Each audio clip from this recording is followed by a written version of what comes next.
Baik, perkenalkan nama saya Ratisna Nugraha. Sini saya akan menjelaskan tentang safety induction bersama rekan-rekan saya. Perkenalkan nama saya Muhammad Rian Patopani. Perkenalkan nama saya Bayu Adi Dimasa. Perkenalkan nama saya Orang Rizky Imani. Perkenalkan nama saya Satria Bidawardani. Perkenalkan nama saya Olga Dianda Yaputra Atmadi.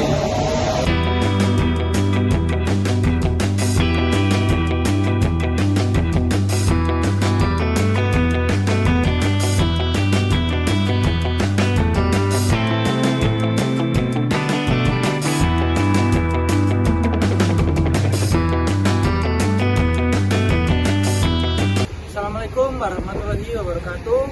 Om Swastiastu, Namo Buddhaya, salam kebajikan. Selamat datang di kampus kami, kampus AKB, Akademi Teknik Alat Berat Indonesia. Baik, di sini kami dididik untuk menjadi pemimpin, untuk menjadi generasi emas pada tahun yang akan mendatang. Dan kampus kami ini berlokasi di Jalan LA Sucipto, Blimbing, Kota Malang. Ya, baik, di sini ada BAK yang kepanjangan dari Biro Administrasi Akademik Kemahasiswaan yang berfungsi untuk segala sesuatu keadministrasian. Dan sini terdapat musola. Di kampus kita sendiri juga diwajibkan untuk menunaikan ibadah sholat dan berpuasa kita pada anak, sepatu, lalu ada sarung juga dan tempat.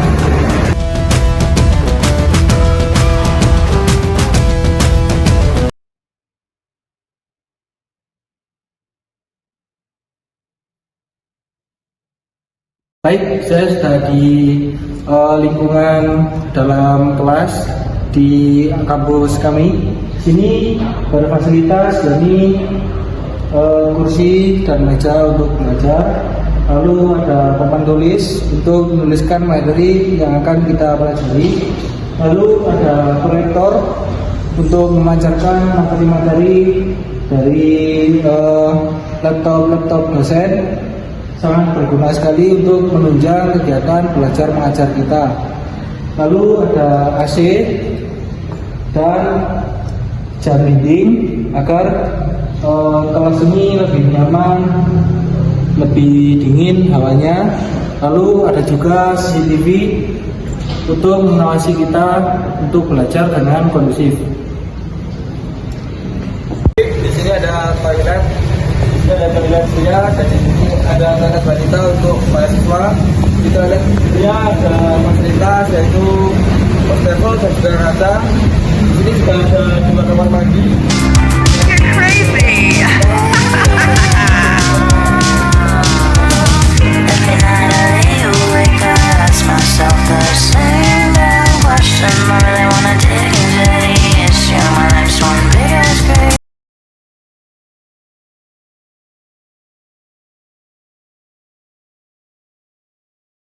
Baik, di sini adalah workshop yang nanti digunakan oleh mahasiswa KB untuk melakukan praktek dan melaksanakan tugas-tugas lainnya. Baik, di sini saya akan menjelaskan tentang alat pelindung diri. Untuk komponen pertama, yakni safety helmet, guna untuk melindungi kepala kita dari jatuhan benda-benda ringan atau komponen-komponen. Lalu yang kedua, kita menggunakan baju yang memiliki reflektor. Sini gunanya untuk menotis para pekerja pada saat kita bekerja dalam kondisi minimnya cahaya. Ketika tersenter dengan cahaya itu terdapat reflektor seperti memantulkan cahaya tersebut. Lalu yang ketiga ada safety gloves. Sini berfungsi untuk melindungi tangan kita dari goresan-goresan yang akan melukai tangan kita ketika kita bekerja. Lalu kita menggunakan safety shoes. Tentu saja, safety sini berfungsi untuk melindungi kaki kita karena terdapat baja pada ujung kaki kita melindungi jari-jari kita ketika tertimpa komponen-komponen. Lalu ada danger tag. Sini berfungsi untuk mengetahui personal atau data diri kita, mulai dari nama dan lain sebagainya.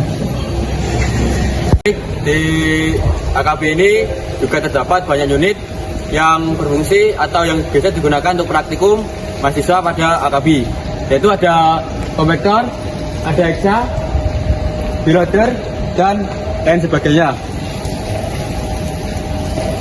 Di AKABI juga menyediakan parkiran untuk mahasiswa dan juga karyawan dan dosen di AKABI.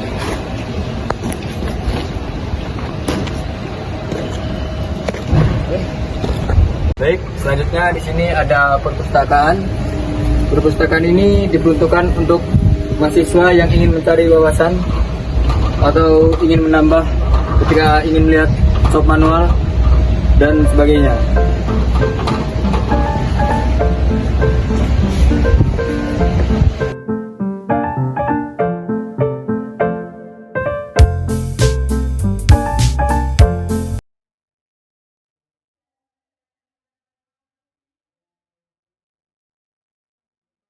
Baik, di sini kami akan menjelaskan tentang 12 langkah isolasi. Untuk yang pertama, kita identifikasi sumber energi. Sumber energi ini bisa dari sumber energi listrik, sumber energi mekanik, hidrolik, dan lain sebagainya.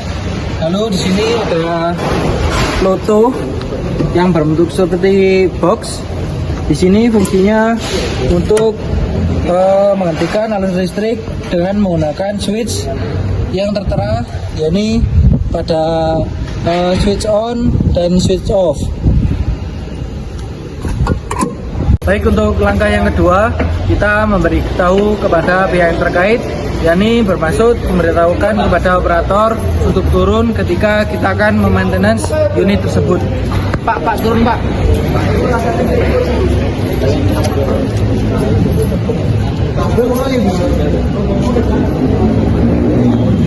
Yang ketiga ada isolasi dan amankan energi, yaitu caranya kita buka loto dan kita ke arah off, yang berfungsi untuk agar unit yang saat di maintenance tidak dapat dioperasikan.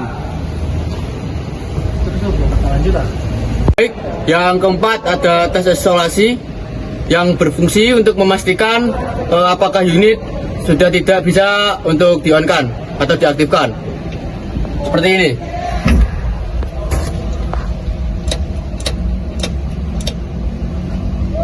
Setelah melakukan tes isolasi, kita akan melakukan pemasangan loto.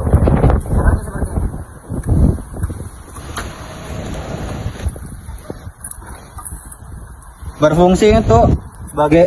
Berfungsi sebagai penanda jika ada perbaikan yang sedang dilakukan pada unit ini.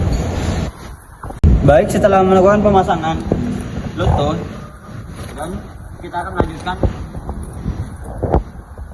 pekerjaan atau maintenance pada unit ini. Baik, setelah menyelesaikan maintenance pada unit ini, sebaiknya kita menutup bagian ini dan bagian atas.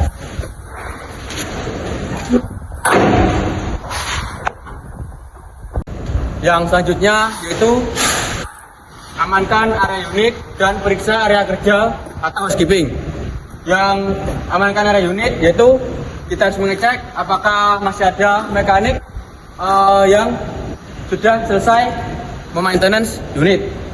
Dan selanjutnya kita memeriksa kembali atau membersihkan atau housekeeping, dan kita mengecek apakah ada barang yang tertinggal pada saat mekanik maintenance, yaitu seperti ini.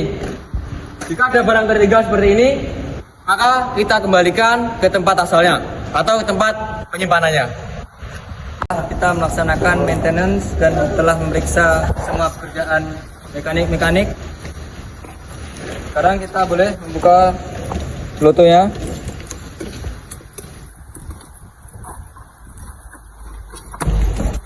Setelah kita membuka loto, kita pastikan ini kita on kan untuk agar bisa kita operasikan kembali.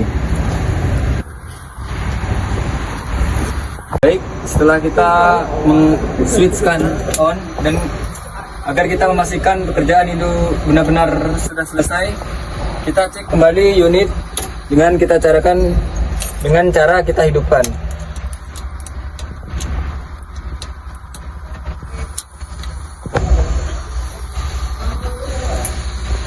Menjelaskan bagaimana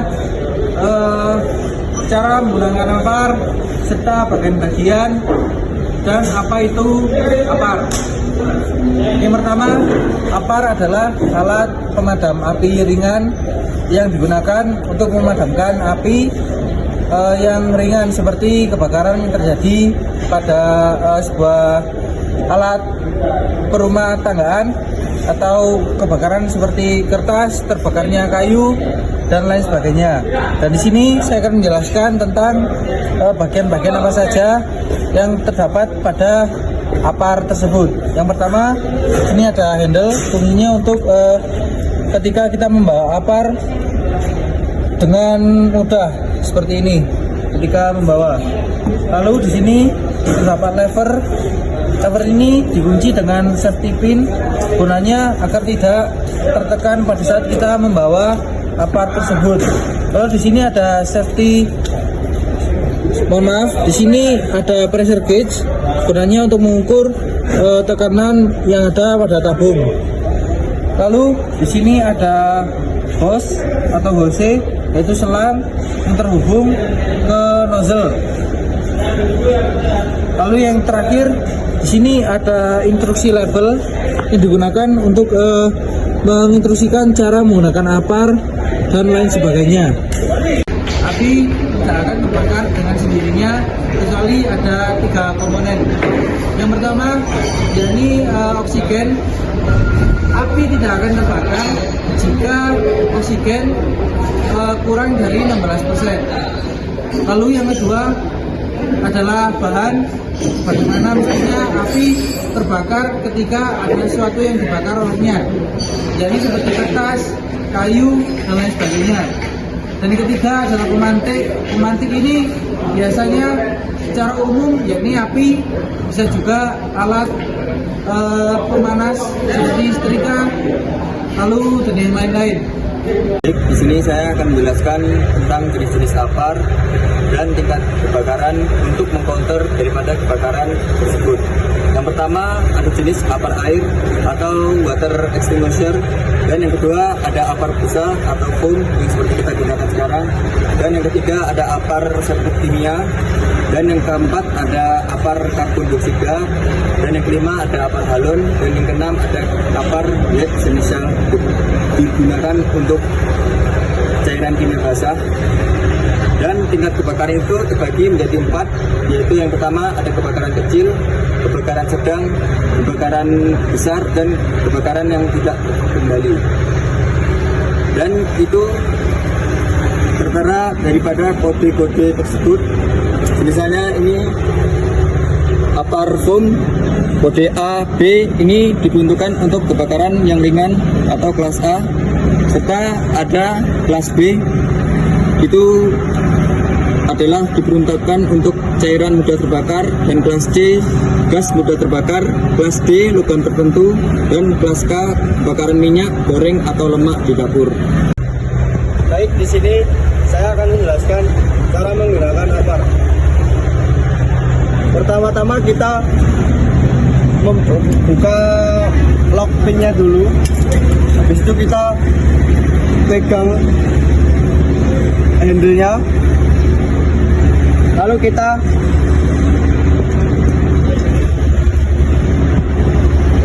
buka lock pada nozzle-nya. Lalu kita cek untuk pressure-nya, apakah memastikan apakah masih ada tekanan pada dalam tabung APAR ini atau tidak. Lalu untuk cara menggunakannya, ini dipegang pada nozzle-nya, habis itu kita semprotkan.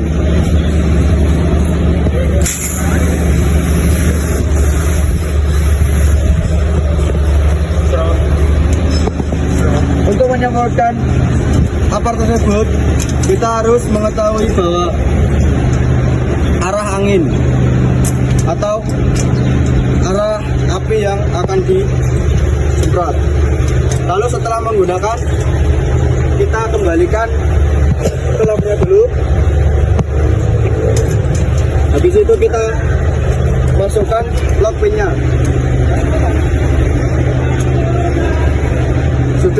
Begitu saja untuk cara menggunakan APAR. Baik, di sini saya akan menjelaskan tentang safety yang harus digunakan pada saat kita melakukan pengelasan atau welding. Yang pertama ada welding helmet yang berfungsi untuk melindungi wajah dan melindungi mata dari sinar atau paparan cahaya saat kita melakukan pengelasan. Yang kedua ada apron. Apron welding ini berfungsi untuk melindungi badan dari percikan pada saat kita melakukan pengelasan. Dan ini ada safety glove yang khusus untuk melakukan pengelasan yang sangat tebal. Di sini untuk melindungi tangan atau kulit dari percikan pada saat pengelasan. Baik, di sini saya akan menjelaskan komponen-komponen dari welding Lakoni 450 watt. Di sini ada holder yang berfungsi untuk menjepit elektroda. Di sini juga ada kabel elektrodanya yang dimasukkan ke sini. Di sini ada tanda plusnya, dimasukkan di sini. Lalu di sini ada kabel masanya yang berfungsi untuk di sini ada tombol pengatur arus. Tombol ini berfungsi untuk mengatur besarnya arus listrik yang akan digunakan untuk mengelas. Semakin besar nilai yang diatur, semakin besar pula panas yang dihasilkan sehingga penetrasi las akan semakin dalam. Di sini ada elektroda. Elektroda dipakai untuk proses pengelasan listrik. Fungsinya untuk membakar agar busur bisa menyala. Di sini ada kabel massa yang untuk menghubungkan logam induk. Di sini ada klem massa yang berfungsi untuk menjepit benda kerja dengan baik supaya benda kerja tidak mudah terlepas. Sekian penjelasan dari kelompok kami. Wassalamualaikum warahmatullahi wabarakatuh.